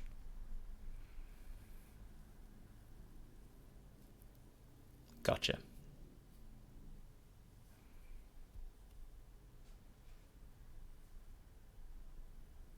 The stash is near the village. The honey mead maker. It's not that near the village, Si.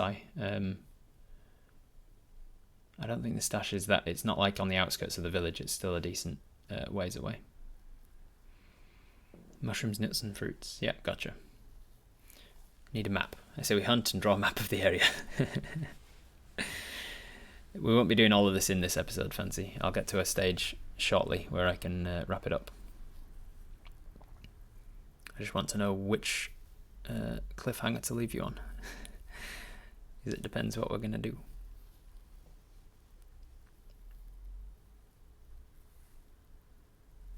You know that you find different animals depending on time of the day, correct?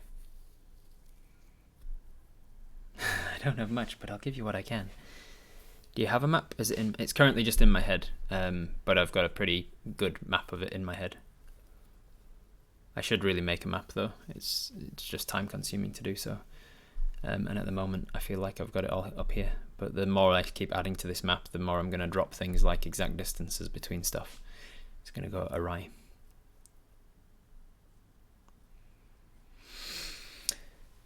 So, what I think is the general consensus is that we're going to hunt. We're going to hunt nearby here. It's only about 3 hours to our stashed gold, I'll say. Wait, 1, 2. No, actually, I said it was longer than that, didn't I? Because it's 2 hours. Yeah, it would have been that from Helweren, but we're a 2 hour away from Helweren. So we can't also get the gold. We'll hunt around here. No going to the stash. We'll get the food that we can. We'll come back tonight to Dolbin Ilawath. We will give them the food that we've hunted for. We'll also give them any gold if we see fit to do so. Anything that we have on us, the gold and the silver and coppers that we have on us, and then we will we'll take the potion and the salve if we can do, and we'll thank them very much, and we'll end on a high note with them. And then we'll go to Helweren and we'll take it from there. Is that right? All good? Yeah, I'll put a map together, hopefully before next time, but no promises. I'll add it to the list of things to do. Map for Twitch Tales. Perfect. So we set out hunting on our own, but with Mel. Mel doesn't count as a second person because she's more beast than person, so we don't feel like we have social. We don't have to pay any social energy when Mel's around. So we are going to we find Mel where she is. She's currently playing tag with some kids, and we tell her what our plans are and welcome her along if she wants to come. And she says, "Yes, I've had some fun with these people here, but to be fair, they are quite draining of energy. they are so demanding. It. I know that elves don't sleep, but like the children, they don't even seem to rest, let alone sleep. They're constantly wanting more and more and more. They're fun and cute, but I could do to get away and hunt something with you, I think." So she says, brilliant, and she comes along with us for the ride. What exactly are we hunting? You say, I'm not sure, to be honest. I was thinking of going for something large again. Just so that there's fewer things have to die. But at the same time, I don't think I could carry anything large back to the village. So I'm not sure exactly. I'd like to try out this new thing that I was doing. It's like a way of marking a target. Verryn taught me, and he said it was he called it his hunter's mark, and so I'm trying that. So I'm going to, she does the little shimmy shake and shakes all of the ribbons off of her that she's been covered in. So yeah, I'm thinking something around the size of a boar maybe. That might be right. And so we set off hunting. I'm going to make a survival check. We get to add, so our survival is a +4. But because we're in the forest, we get an extra 2. So we're going to get this +6. Oh, I should roll it on here, shouldn't I? Hunting boar with a bow should be interesting. Yeah, but Apis is awesome at it. Apis is a good hunter, and they've got a hunter's mark. Pole. That's a thing, actually, talking about weapons. People mentioning spears and stuff. Down here, look, you can see that we're carrying a mace around with us that we have never used. Because if you can see on the battle map page, and make sure I'm not going to give anything away yet. On the battle map page here, welcome to the battle map page. You can see down below me, you can see that we've got a longbow that is a +6 to hit, and if we hit, we do a d8 +2 damage. We've got a short sword, which we've hardly used. It's a +4 to hit, and if we hit, we do a d6 +2 damage. And then we've also got a mace, which is just objectively worse than the short sword. It does bludgeoning damage instead of piercing damage, just in case we needed bludgeoning damage for anything. Sometimes the damage type does matter. But it's also just extra weight for a weapon that we're carrying around with us. So you might want to consider about whether or not the mace is worth carrying with us. And as Sai has mentioned a couple of times now, this hunting trap over here, not only is it somewhat inhumane for Apis to be carrying around and using, but it's also a big, significant, heavy portion of our inventory, and it leads to us being encumbered and stuff, so we might want to invest in a different trap. So just things to be thinking about in case we go on a shopping episode or something. Apis as a dwarf should definitely be able to carry a boar. I was thinking they're not going to carry like a big deer or an elk or something on their own. Pig hunting with a bow is possible. Almost most pig hunters here just use dogs and a knife. Yeah, dogs and a knife is the way that a lot of New Zealanders hunt pigs. How much would selling the mace get us? Well, I don't mind telling you this because we would have bought it, so we know roughly how much they are. You would know that a mace is roughly 5 gold pieces to buy, and you know from experience that shopkeepers generally buy back things for about half the price. So you might, if you find a nice shopkeeper and are very persuasive, then you might be able to get like 4 gold pieces for it.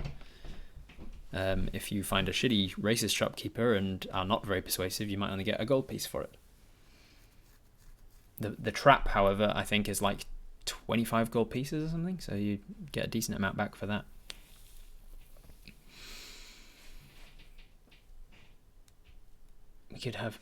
Could we have multiple traps? Could be handy for a solo ranger. Yeah, we couldn't have multiple of these types of like metal steel hunting traps because they are heavy. They are like 40 pounds each, and we're already technically encumbered. I haven't forced any penalties because of that, but with all the shit that we're carrying, we're technically already encumbered. So I definitely wouldn't allow for us to have another hunting trap. So you could have different types of trap though. You could buy a bunch more rope and have it for like snare traps. You could have that. Hammer instead of a mace, yeah, dwarven hammer. We have used the trap. We've used it twice. But there are other types of trap, which was kind of size point. PsyQ was saying that Apis isn't very Apis isn't very vicious, or like they don't like animals in pain or injury. So like having one that traps an animal's foot and causes it injury is perhaps not really in their nature.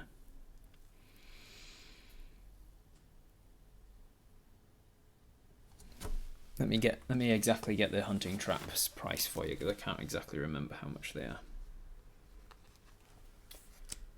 Hunting trap. Where is it? Hunting trap. Oh, I was mistaken. It's £25. That's where the 25 was coming in. It weighs £25, but it costs 5 gold pieces. So hunting trap and mace together would have cost us 10 gold pieces if we'd have bought them new.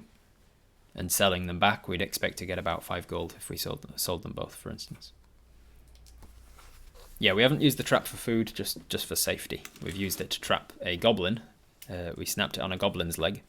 And we also used it to shore up a cabin that we were sleeping in. What can the bee carry? Very little. She's got very small strength. Very low strength. A simple bird trap. I'm not sure which sorts of bird trap there would be. Anyway, this sort of conversation can happen in the Twitch Tales channel of my Discord, so that we don't have to do it right now.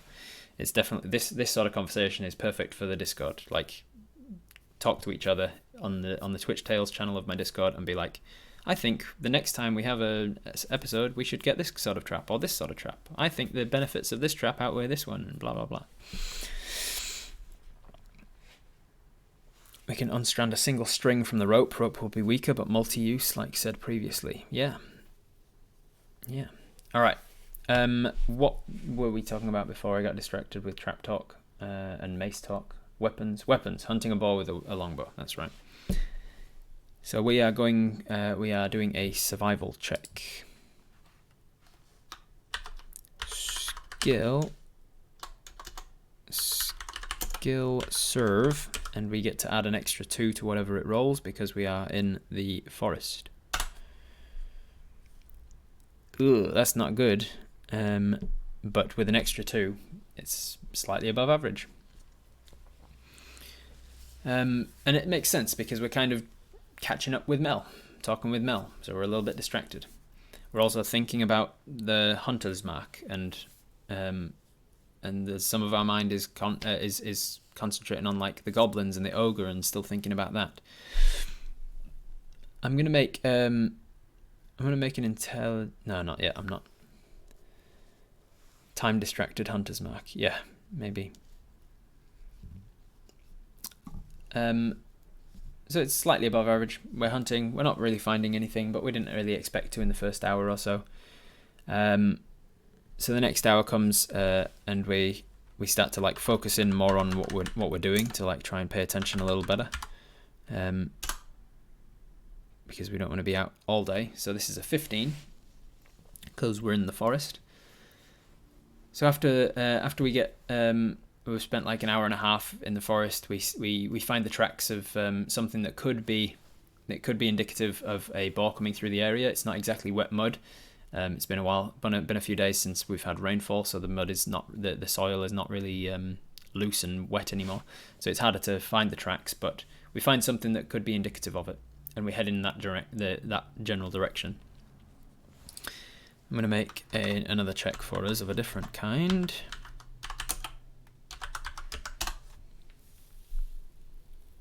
(19) +2 because we're in the forest.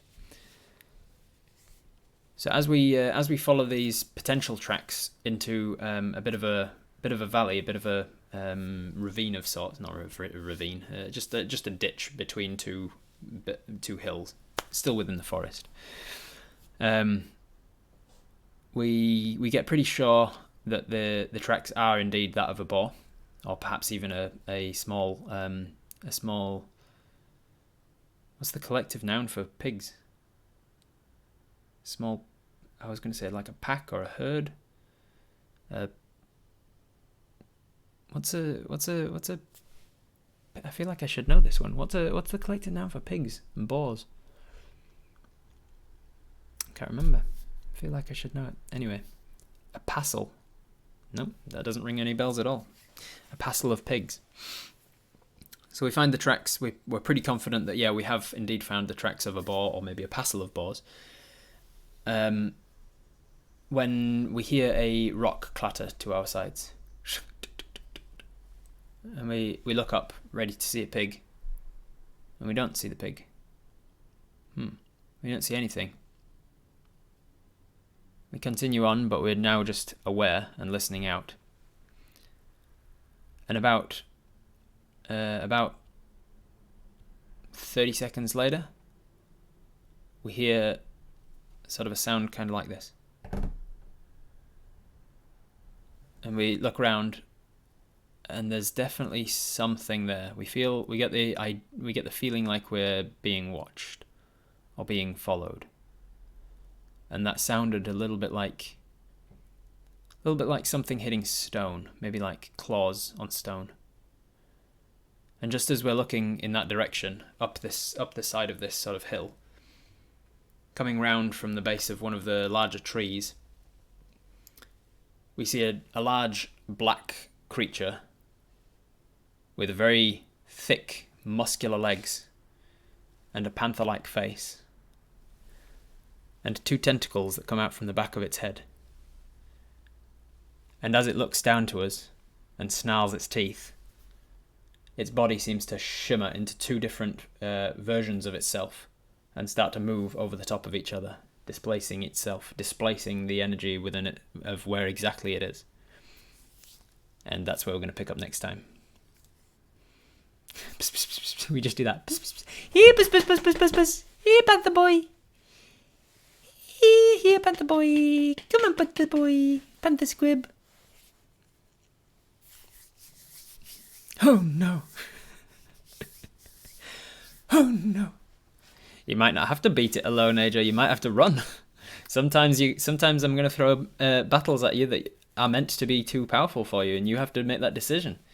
You have to always make the decision of, like, can we beat this? Can we not? And make the choice. It's you and Mel.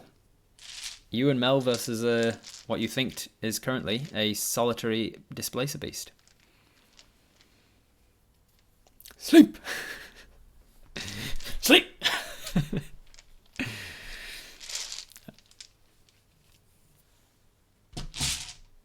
So as you are hunting out this pig, thankfully you rolled well enough on perception check that it didn't get a surprise attack on you. As you heard it coming, you turn round and see, not 60 feet away, a displacer beast materializes from behind the nearby tree, and then begins to shimmer, and it gets down low into pounce mode, and that is where we're going to leave it for tonight, and we'll pick up there in episode 12 of Twitch Tales. So join us next week.